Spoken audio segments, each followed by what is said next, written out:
Aprelin 4-dən başlayaraq Xəzər dənizində seysmik aktivlik artıb və ardıcıl zəlzələlər qeydə alınıb. Bu müddətdə maqnitudası 3-5,3 arasında dəyişən çoxsaylı yeraltı təkanlar baş verib. Aprelin 7-sində 4,3 maqnitudalı zəlzələ qeydə alınsa da, aktivliyin pik həddi aprelin 8-də müşahidə olunub. Həmin gün qısa zaman aralığında bir neçə zəlzələ baş verib və onların ən güclüsü 5,3 maqnitudalı olub. Təkanlar Azərbaycanın bəzi bölgəsində Lənkəran, Astara, Lerik, Yardımlı, Cəlilabad və Neftçalada 3-4 bal gücündə hiss olunub. Sonraki günlərdə də 9, 11, 12, 13 aprel tarixlərində də yeraltı təkanlar davam edib və 3-4,6 maqnitudalı zəlzələlər qeydə alınıb. Azərbaycan Milli Elmlər Akademiyasının nəzdində Respublika Seysmoloji Xidmət Mərkəzinin baş direktoru Qurban Yetirmişli bildirir ki, baş verən bu zəlzələlər aprelin 8-də qeydə alınan 5,3 maqnitudalı zəlzələnin afterşoklarıdır.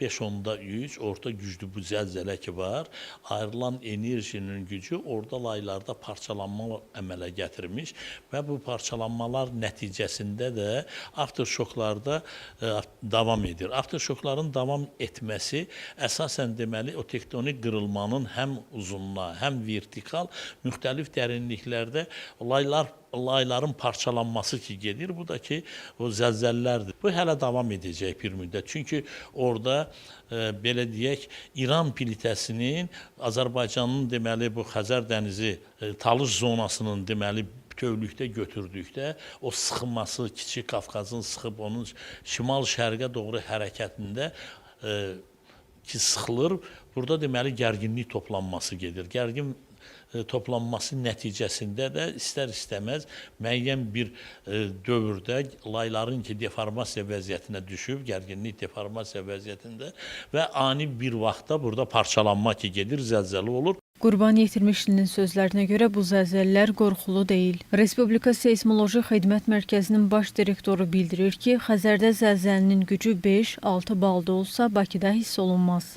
500-dən çox da burada o xırda təkanlar proses fon səviyyəsinə düşənə kimi davam etməlidir. Bu da qorxulu deyil, yəni elə bütün praktikada da baş vermiş daha güclü zəlzələlərdə də bu proseslər yer daxili gedən dinamik proseslərdir, bu olmalıdır. Bu yandan sıxılma gedib, parçalanma gedirsə də o vaxtdan o biri tərəfdə laylarda genişlənmə gedir, qırılıb düşmələr gedir. Şəhərdə hiss edilməsi mümkündürmü? Orada elə bir gücdə yoxdur ki, zəlzələ olsun. Olsa da olsa ətraf deməli Xəzər yanı o yaşayış məntəqələrində 3 bal, 4 bal hiss olunar. Ancaq məsafə etibarilə götürdükdə lap orada maqnitudo 5-6 da olsa Bakıda heç cürə hiss olunmaz. Qurban Yetirmişli onu da qeyd etdi ki, əhali təşvişə düşməməlidir. Xırda təkanlar ola bilər, ancaq zəlzələnin güclü, dağıdıcı, yəni 6 və 6 maqnitudadan yuxarı olmaq ehtimalı yoxdur. Eyni zamanda seysmoloji aktivliyin daha çox olduğu bölgələrdə də dağıdıcı zəlzələ olma ehtimalı yoxdur. Nuray Qədirli, Əsgər İbrahimli, APA TV.